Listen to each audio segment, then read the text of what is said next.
हिमालय की गोद में बसा एक छोटा सा गांव। चारों ओर देवदार और बुरांश के पेड़, बीच में बहती स्वच्छ नदी और नदी किनारे मिट्टी के घरों में साधारण लोग रहते थे। उसी गांव में रहता था आरव, 12 वर्ष का चंचल और जिज्ञासु बालक। उसकी आंखों में हमेशा सवाल चमकते रहते थे। आरव की दादी, जिन्हें सब मां सरस्वती कहकर बुलाते थे, गांव की सबसे बुद्धिमान और धर्मपारायण महिला थीं। वे हर सुबह नदी किनारे दीप जलातीं और मां दुर्गा का स्मरण करती। नवरात्रि का समय नजदीक था। पूरा गांव सजावट में जुटा हुआ था। घर घर में कलश स्थापित करने की तैयारी हो रही थी। ढोल नगाड़ों की गूंज, मंत्रोच्चारण की ध्वनि और दीपों की रोशनी पूरे वातावरण को अलौकिक बना रही थी। आरव ने दादी से पूछा, दादी, ये नवरात्रि आखिर क्यों मनाई जाती है? सिर्फ 9 दिन पूजा करने से क्या होता है? और ये मां दुर्गा कौन है जिनकी इतनी महिमा है? दादी मुस्कुराईं। उन्होंने आरव को अपने पास बैठाया और कहा, बेटा, नवरात्रि सिर्फ पूजा नहीं बल्कि शक्ति की साधना है। ये पर्व हमें सिखाता है कि जब जब अधर्म बढ़ता है तब तब शक्ति प्रकट होती है और धर्म की रक्षा करती है। आज मैं तुम्हें मां दुर्गा की महागाथा सुनाऊंगी। ये वही गाथा है जो हजारों वर्षों से पीढ़ी दर पीढ़ी सुनाई जाती रही है। आरव की आंखों में चमक थी। वह ध्यान से सुनने लगा। देवताओं की पुकार। बहुत समय पहले, जब सृष्टि पर देवता और दैत्य दोनों का शासन चलता था, तब असुरों का राजा था महिषासुर। उसका शरीर बैल जैसा और मस्तिष्क अत्यंत चतुर था। उसने कठोर तपस्या करके ब्रह्मा जी को प्रसन्न किया। ब्रह्मा जी ने कहा, वरे वरम वृणीष्व, हे पुत्र, वर मांगो। महिषासुर ने चालाकी से वर मांगा, हे प्रभु, मुझे किसी देवता या दानव से मृत्यु ना मिले। यदि मृत्यु हो तो केवल किसी स्त्री के हाथों हो। ब्रह्मा जी ने तथास्तु कह दिया। लेकिन वे जानते थे कि महिषासुर ने ये वरदान छल से मांगा है, क्योंकि उस समय तक कोई स्त्री युद्ध में देवताओं या असुरों का सामना नहीं करती थी। वरदान पाकर महिषासुर ने पूरे त्रिलोक पर आक्रमण शुरू कर दिया। देवता हार गए। इंद्रलोक पर उसका कब्जा हो गया। स्वर्ग, पृथ्वी, यहां तक कि पाताल भी उसकी शक्ति से कांप उठे। हताश देवता विष्णु और महादेव के पास पहुंचे। वे बोले, प्रभु, हम असहाय हैं। महिषासुर का कोई सामना नहीं कर पा रहा। उसके अत्याचार से सारा लोक त्रस्त है। कुछ कीजिए। विष्णु और महादेव ने देवताओं से कहा, जब अधर्म अपनी सीमा लांघ जाता है तब सृष्टि की आदि शक्ति स्वयं प्रकट होती है। अब समय आ गया है कि मां शक्ति अवतरित हों। दुर्गा का प्राकट्य। तब तीनों महाशक्तियों ब्रह्मा, विष्णु और महेश ने अपने अपने तेज का अंश निकाला। वह तेज अग्नि की लपटों की तरह आकाश में फैला। उस दिव्य प्रकाश से एक दिव्य नारी का रूप प्रकट हुआ। उनका स्वरूप अद्भुत था, तेजस्वी, सौंदर्य और बल से परिपूर्ण। यही थी मां दुर्गा। देवताओं ने उन्हें अपने अपने शस्त्र अर्पित किए। महादेव ने त्रिशूल दिया, विष्णु ने सुदर्शन चक्र दिया, इंद्र ने वज्र दिया, वरुण ने शंख दिया, अग्नि ने शक्ति दी, वायु ने धनुष बाण दिए। सभी देवताओं ने स्तुति की, जय देवी जगदम्बिके, तुम ही शक्ति हो, तुम ही रक्षा हो। मां दुर्गा ने कहा, देवताओं, भय मत करो, मैं महिषासुर का संहार करूंगी और धर्म की रक्षा करूंगी। आरव की जिज्ञासा। दादी ने यह भाग सुनाया तो आरव ने उत्साहित होकर पूछा, दादी, फिर क्या हुआ? मां दुर्गा ने कैसे महिषासुर को हराया? और ये 9 दिन पूजा क्यों होती है? दादी मुस्कुराईं। उन्होंने आरव को अपने पास बैठाया और कहा, बेटा, नवरात्रि सिर्फ पूजा नहीं बल्कि शक्ति की साधना है। यह पर्व हमें सिखाता है कि जब जब अधर्म बढ़ता है तब तब शक्ति प्रकट होती है और धर्म की रक्षा करती है। आज मैं तुम्हें मां दुर्गा की महागाथा सुनाऊंगी। ये वही गाथा है जो हजारों वर्षों से पीढ़ी दर पीढ़ी सुनाई जाती रही है। आरव की आंखों में चमक थी। वह ध्यान से सुनने लगा। रात गहरी हो गई थी। आकाश में पूर्णिमा का चांद चमक रहा था। नदी किनारे दीपक जल रहे थे। आरव को नींद नहीं आ रही थी। उसके मन में बस यही गूंज रहा था, मां दुर्गा, महिषासुर, शक्ति, विजय। और इस तरह नवरात्रि की महागाथा का पहला अध्याय समाप्त हुआ। सुबह का समय था। गांव में ढोलक और शंखनाद की ध्वनि गूंज रही थी। लोग अपने अपने घरों में कलश स्थापना कर रहे थे। नदी किनारे फूलों की माला और मिट्टी के दीप बिक रहे थे। पूरा वातावरण उत्साह और भक्ति से भर गया था। आरव नींद खुलते ही दादी के पास भागा। वह बेसब्री से बोला, दादी, आपने कल कहा था कि मां दुर्गा ने 9 रूप धारण किए थे। मुझे आज पहला रूप बताइए। नवरात्रि का पहला दिन क्यों खास है? दादी मुस्कुराई और बोली, हाँ बेटा, आज शारदीय नवरात्रि का पहला दिन है।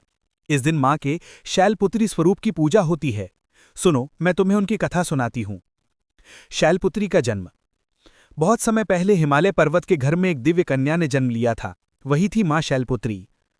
शैल का अर्थ है पर्वत और पुत्री यानी बेटी, इसलिए वे पर्वतराज हिमालय की पुत्री कहलाईं।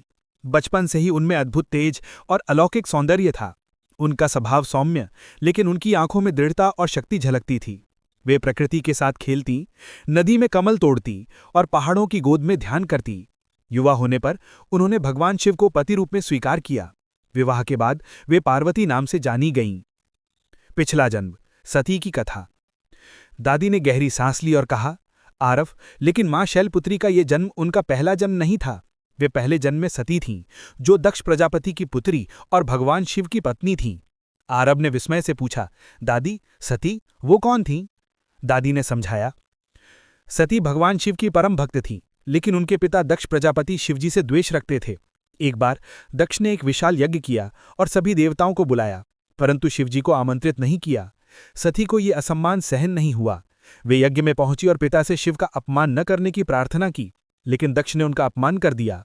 दुख और क्रोध से सती ने उसी यज्ञ की अग्नि में स्वयं को भस्म कर दिया। आरव की आंखें भर आईं। दादी, ये तो बहुत दुख की बात है। दादी ने सिर हिलाते हुए कहा, हाँ बेटा, लेकिन यही सती अगले जन्म में पर्वतराज हिमालय की पुत्री शैलपुत्री ने रूप में पुनर्जन्मी और फिर से उन्होंने कठोर तपस्या करके भगवान शिव को पति रूप में प्राप्त किया। शैलपुत्री का स्वरूप। दादी ने आगे कहा, मां शैलपुत्री का स्वरूप अद्भुत है। वे बैल यानी नंदी पर सवार रहती हैं। उनके दाएं हाथ में त्रिशूल और बाएं हाथ में कमल का पुष्प रहता है। उनके माथे पर अर्धचंद्र सुशोभित है। उनका चेहरा शांत और करुणामय है, लेकिन उनका तेज देखकर असुर कांप उठते हैं। आरव ने कल्पना में देखा, एक दिव्य देवी बैल पर विराजमान है, हाथ में त्रिशूल और कमल, और चारों ओर प्रकाश ही प्रकाश है। उसे लगा जैसे सामने ही मां शैलपुत्री प्रकट हो गई हों। नवरात्रि के पहले दिन की पूजा।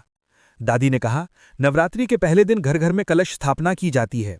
मिट्टी के बर्तन में जौ बोए जाते हैं, जो जीवन और ऊर्जा का प्रतीक है। इस दिन उपवास रखा जाता है और मां शैलपुत्री की पूजा कर शक्ति की प्रार्थना की जाती है। शैलपुत्री हमें सिखाती हैं कि जीवन में दृढ़ता और धैर्य बहुत जरूरी है।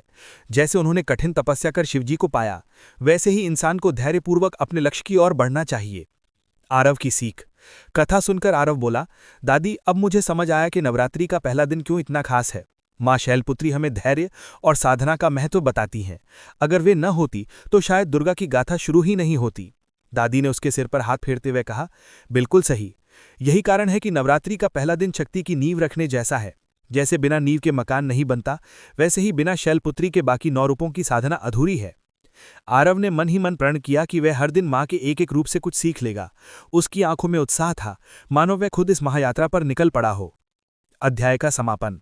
सूरज ढल रहा था। गांव के मंदिर में आरती की तैयारी हो रही थी। ढोलक की थाप और शंख की धुनी गूंजने लगी। आरव दादी का हाथ पकड़कर मंदिर की ओर दौड़ा। उसने देखा लोग मां शैलपुत्री के सामने दीप जला रहे थे, भजन गा रहे थे।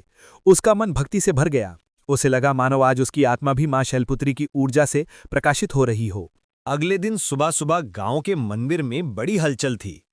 ढोलक की थाप, घंटियों की गूंज और भक्तों की भीड़ देखकर आरव का मन और भी प्रसन्न हो गया। दादी सुबह की पूजा करके लौटीं तो आरव उनके पास आकर बैठ गया। दादी, अब मुझे दूसरा रूप बताइए। नवरात्रि का दूसरा दिन किसे समर्पित होता है? आरव ने उत्सुकता से पूछा। दादी ने मुस्कुराते हुए कहा, आज हम मां दुर्गा के दूसरे स्वरूप ब्रह्मचारिणी की कथा जानेंगे। ये स्वरूप तप, साधना और अडिग विश्वास का प्रतीक है। ब्रह्मचारिणी का स्वरूप। दादी ने धीरे धीरे समझाना शुरू किया। मां ब्रह्मचारिणी का स्वरूप अत्यंत शांत और सौम्य है। उनके दाएं हाथ में जपमाला और बाएं हाथ में कमंडल है। वे नंगे पांव हैं। उनके चेहरे पर दिव्य तेज है। वे साधना और संयम की मूर्ति हैं। उनका नाम ही बताता है, ब्रह्म यानी तप, और चारिणी यानी आचरण करने वाली, यानी जो तप और साधना का पालन करती हैं।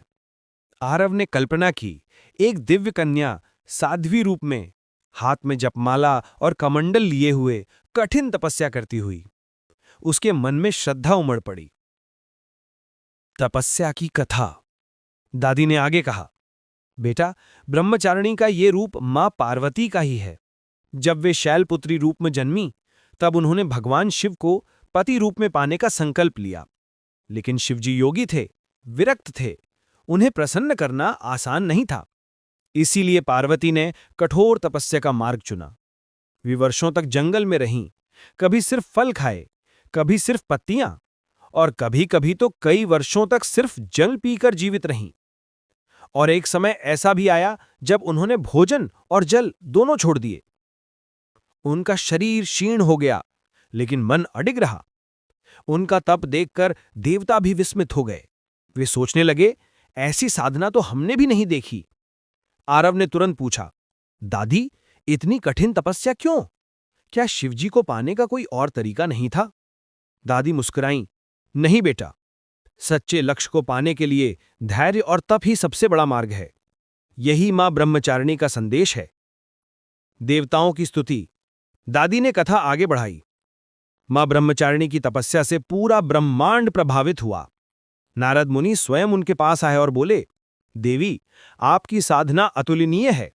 आप निश्चय ही शिवजी को पति रूप में प्राप्त करेंगी। दुनिया आपको सदा ब्रह्मचारिणी नाम से याद रखेगी। उनके तप से देवताओं को नई ऊर्जा मिली। उन्हें लगा कि सच्ची साधना से असंभव भी संभव हो सकता है। नवरात्रि के दूसरे दिन की पूजा। दादी ने समझाया, इसीलिए नवरात्रि के दूसरे दिन मां ब्रह्मचारिणी की पूजा की जाती है। इस दिन भक्तगण मां को श्वेत वस्त्र पहनाते हैं और उन्हें चंदन, पुष्प, अक्षत अर्पित करते हैं। भक्त उपवास रखते हैं और मन को संयमित करते हैं। मान्यता है कि मां ब्रह्मचारिणी की उपासना से तप, त्याग और संयम की शक्ति मिलती है। इससे इंसान जीवन की हर कठिनाई को धैर्यपूर्वक सह सकता है। आरव की सीख। कथा सुनकर आरव बोला, दादी, अब समझ आया। मां ब्रह्मचारिणी हमें सिखाती हैं कि अगर हमें अपने जीवन का लक्ष्य पाना है तो हमें धैर्य और मेहनत करनी होगी। बिना तप किए कुछ भी नहीं मिलता। दादी ने सिर हिलाते हुए कहा, सही कहा बेटा। यही कारण है कि साधक नवरात्रि के दूसरे दिन ध्यान और साधना पर विशेष ध्यान देते हैं। ये दिन हमें अंदर से मजबूत बनाता है। शाम होते ही मंदिर में आरती शुरू हुई। आरव ने देखा कि सभी भक्त हाथ में दीप लेकर मां ब्रह्मचारिणी की स्तुति कर रहे थे। जय मां ब्रह्मचारिणी, तप की देवी, हमें संयम और शक्ति दो। आरव ने मन ही मन प्रण किया, मैं भी अपनी पढ़ाई और जीवन में कभी हार नहीं मानूंगा। चाहे कठिनाई कितनी भी आए, मैं धैर्य से उसे पार करूंगा। उसके चेहरे पर वही दृढ़ता झलक रही थी जो मां ब्रह्मचारिणी के स्वरूप में थी।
नवरात्रि का 5वां दिन बीत चुका था। गांव में उत्सव का रंग और गहरा हो चुका था।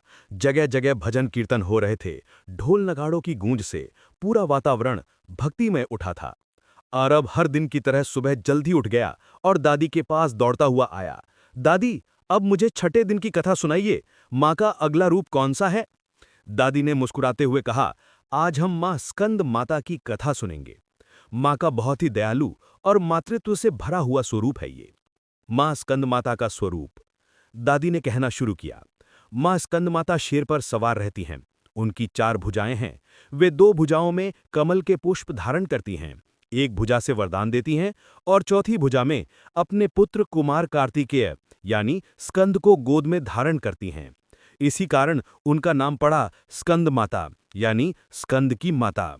आरव ने आश्चर्य से पूछा, दादी, क्या माँ दुर्गा ही कार्तिकेय की माता हैं? दादी ने सिर हिलाते हुए कहा, हाँ बेटा, कार्तिकेय को युद्ध का देवता भी कहा जाता है। उन्होंने असुरों के साथ कई युद्ध लड़े और देवताओं को विजय दिलाई। स्कंदमाता और देवताओं की रक्षा। दादी ने आगे कहा, बहुत समय पहले असुरों का आतंक बढ़ गया था। उनका राजा तारकासुर अत्यंत बलशाली और अहंकारी था। उसने तप करके वरदान पाया था कि उसका वध केवल भगवान शिव के पुत्र से ही हो सकता है। देवता चिंतित हो गए क्योंकि तब तक भगवान शिव संन्यास में थे और विवाह नहीं किया था। तब मां पार्वती ने तपस्या करके शिव से विवाह किया और बाद में उनके पुत्र कार्तिकेय का जन्म हुआ। जब कार्तिकेय बड़े हुए तब उन्होंने तारकासुर का वध करके देवताओं को मुक्ति दिलाई। उस समय मां दुर्गा अपने इस स्वरूप में स्कंद को गोद में लिए प्रकट हुईं। तभी से वे स्कंद माता नाम से पूजित हुईं। मां स्कंद माता की विशेषता। दादी ने कहा, मां स्कंद माता दया और करुणा की मूर्ति हैं। जो भक्त उनका ध्यान करता है उसे अपार शांति, समृद्धि और संतान सुख प्राप्त होता है। कहा जाता है कि उनकी पूजा करने से साधक के सारे कष्ट दूर हो जाते हैं और जीवन में उन्नति होती है। मां अपने भक्तों की हर पुकार सुनती हैं, जैसे मां अपने बच्चे की सुनती है। आरव की भावना। कथा सुनते सुनते आरव ने कहा, दादी, अब मुझे समझ आ रहा है कि मां के अलग अलग स्वरूप क्यों हैं। मां कभी शक्ति बनकर असुरों का वध करती हैं, तो कभी मुस्कुराकर सृष्टि का निर्माण करती हैं और कभी ममता से अपने बच्चों की रक्षा करती हैं। सच में मां हर रूप में हमारे साथ हैं। दादी ने खुशी से आरव के सिर पर हाथ फेरा और बोली, बिल्कुल बेटा, यही नवरात्रि का संदेश है। मां के हर रूप से हमें अलग अलग प्रेरणा लेनी चाहिए। शाम को मंदिर में मां स्कंद माता की भव्य आरती हुई। भक्तों ने दीप जलाकर जय स्कंद माता के नारे लगाए। वातावरण में मां की ममता और करुणा का भाव गूंज रहा था। आरव ने भी हाथ जोड़कर प्रार्थना की, हे मां, मुझे भी ऐसा हृदय दो कि मैं दूसरों के दुख समझ सकूं और हमेशा दयालु रहूं। उसके चेहरे पर गहरी श्रद्धा और आत्मविश्वास झलक रहा था। नवरात्रि का छठा दिन बीत चुका था। गांव में उत्सव की धूम अपने चरम पर पहुंच रही थी। बच्चे गरबा और डांडिया खेल रहे थे। महिलाएं रंग बिरंगे वस्त्र पहनकर मंदिर जा रही थीं और भक्तों का जोश देखते ही बनता था। आरव सुबह जल्दी उठ गया और दादी के पास जाकर उत्सुकता से बोला, दादी, अब मुझे बताइए, मां दुर्गा का 7वां रूप कौन सा है? दादी ने मुस्कुराते हुए कहा, आज हम मां कात्यायनी की कथा सुनेंगे। ये स्वरूप शक्ति और साहस का प्रतीक है और इसलिए विशेष रूप से असुरों के संहार और धर्म की रक्षा के लिए पूजित किया जाता है। मां कात्यायनी का स्वरूप। दादी ने कहानी शुरू की। मां कात्यायनी देवी एक तपस्विनी माता थीं। उनका जन्म महान ऋषि कात्यायन के घर हुआ। इस कारण उनका नाम कात्यायनी पड़ा। वे शक्ति और वीरता की प्रतीक हैं। उनके 8 हाथ हैं। हाथों में त्रिशूल, तलवार, गदा और अन्य दिव्य शस्त्र हैं। वे सिंह पर सवार हैं और उनका तेज इतना प्रबल है कि देखकर सभी दुष्ट असुर भयभीत हो जाते हैं। मां कात्यायनी का रूप हमें यह सिखाता है कि जब अधर्म अपने चरम पर हो तो धर्म की रक्षा के लिए शक्ति का प्रयोग करना आवश्यक है। आरव ने कल्पना की, एक वीरांगना देवी सिंह पर सवार, हाथों में शस्त्र लिए और चारों ओर दिव्य तेज का प्रकाश फैल रहा है। उसके हृदय में भक्ति और उत्साह का संचार हुआ। महिषासुर और अन्य असुरों का संहार। दादी ने आगे कहा, बहुत समय पहले असुरों ने त्रिलोक में आतंक फैला रखा था। वे न केवल देवताओं पर आक्रमण करते थे बल्कि मनुष्यों को भी सताते थे। मां दुर्गा ने कात्यायनी रूप में धारण करके असुरों का संहार किया। उनके शस्त्रों और वीरता से असुरों का नाश हुआ। माँ कात्यायनी का ये रूप हमें ये सिखाता है कि केवल दया और ममता से काम नहीं चलता, अधर्म के विरुद्ध साहस और शक्ति भी आवश्यक है। नवरात्रि के 7वें दिन की पूजा। दादी ने समझाया, नवरात्रि के 7वें दिन माँ कात्यायनी की पूजा की जाती है। इस दिन भक्त विशेष रूप से लाल रंग के वस्त्र पहनते हैं और माँ के चरणों में फूल, फल और अक्षत अर्पित करते हैं। कहा जाता है कि उनकी पूजा करने से जीवन में साहस और शक्ति आती है, साथ ही कठिन परिस्थितियों में डर दूर हो जाता है और मनुष्य निश्चयपूर्वक अपने कार्य में सफल होता है। आरव की सीख। कथा सुनकर आरव ने कहा, दादी, अब मुझे समझ आया कि साहस और शक्ति भी आवश्यक है। माँ कात्यायनी ने असुरों को हराया और धर्म की रक्षा की। जीवन में हमें साहस के साथ अपने कर्तव्यों का पालन करना चाहिए। दादी ने सिर हिलाते हुए कहा, बिल्कुल बेटा, यही नवरात्रि का संदेश है, शक्ति का सही प्रयोग और धर्म की रक्षा। शाम को मंदिर में माँ कात्यायनी की आरती हुई। ढोल नगाड़ों और घंटियों की आवाज से वातावरण गूंज उठा। भक्त हाथों में दीप लेकर माँ की स्तुति कर रहे थे।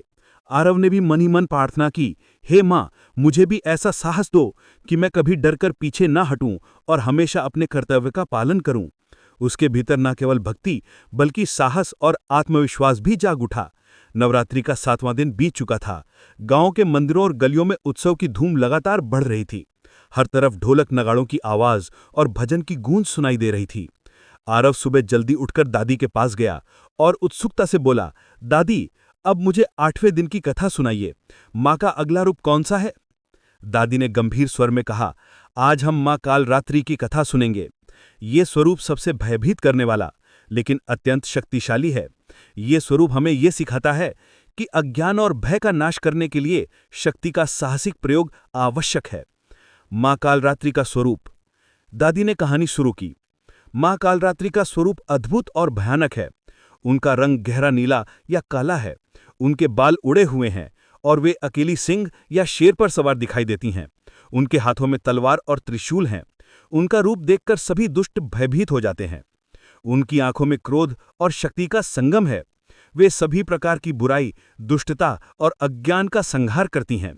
यही कारण है कि उन्हें कालरात्रि कहा जाता है, अंधकार और समय की देवी। आरव ने कल्पना की, एक भयंकर तेजस्वी देवी हाथों में तलवार और त्रिशूल लिए, अपने सिंह पर सवार, चारों ओर प्रचंड तेज से असुरों को भयभीत कर रही हैं। उसके हृदय में रोमांच और भक्ति एक साथ उमड़ पड़ी। कालरात्रि और दुष्टों का संहार। दादी ने आगे कहा, बहुत समय पहले असुरों ने त्रिलोक में आतंक फैला रखा था। वे न केवल देवताओं पर आक्रमण करते थे बल्कि मनुष्यों को भी सताते थे। माँ कालरात्रि ने अपने इस रूप में प्रकट होकर असुरों का संहार किया। उनकी तलवार की एक झपकी से दुष्ट नष्ट हो गए। उनके क्रोध और शक्ति के सामने कोई भी असुर टिक नहीं सका। माँ कालरात्रि हमें ये सिखाती हैं कि बुराई और अज्ञान के खिलाफ साहसिक और निर्णायक कदम उठाना आवश्यक है। कभी कभी केवल दया और शांति पर्याप्त नहीं होती। नवरात्रि के 8वें दिन की पूजा। दादी ने बताया, नवरात्रि के 8वें दिन माँ कालरात्रि की पूजा होती है। भक्त इस दिन विशेष रूप से काले रंग के वस्त्र पहनते हैं और माँ के चरणों में फूल, दीप और अक्षत अर्पित करते हैं। उनकी उपासना से भय, नकारात्मक ऊर्जा और कष्ट दूर होते हैं। माना जाता है कि भक्त जिस भी भय या संकट से घबराए हुए हों, माँ कालरात्रि की कृपा से वो भय दूर हो जाता है और मन में साहस का संचार होता है। आरव की सीख। कथा सुनकर आरव ने कहा, दादी, अब मुझे समझ आया कि डर का सामना करना क्यों जरूरी है। माँ कालरात्रि ने दुष्टों को नष्ट किया और देवताओं और मनुष्यों की रक्षा की। हमें भी जीवन में डर और नकारात्मकता का सामना साहस के साथ करना चाहिए। दादी ने सिर हिलाते हुए कहा, बिल्कुल बेटा, यही नवरात्रि का संदेश है, भय का सामना कर सच्चाई और धर्म की रक्षा करना। शाम को मंदिर में माँ कालरात्रि की भव्य आरती हुई। ढोल नगाड़ों और घंटियों की आवाज से वातावरण शक्ति और भक्ति से संचार हुआ। भक्त हाथों में दीप लेकर माँ की स्तुति कर रहे थे। आरव ने भी मन ही मन प्रार्थना की, हे माँ, मुझे भी ऐसा साहस दो कि मैं कभी डरकर पीछे ना हटूं और अपने कर्तव्य का पालन करूं। उसके मन में विश्वास और साहस का दीप जल उठा। उसे लगा माँ कालरात्रि की शक्ति उसके हृदय में समा गई है।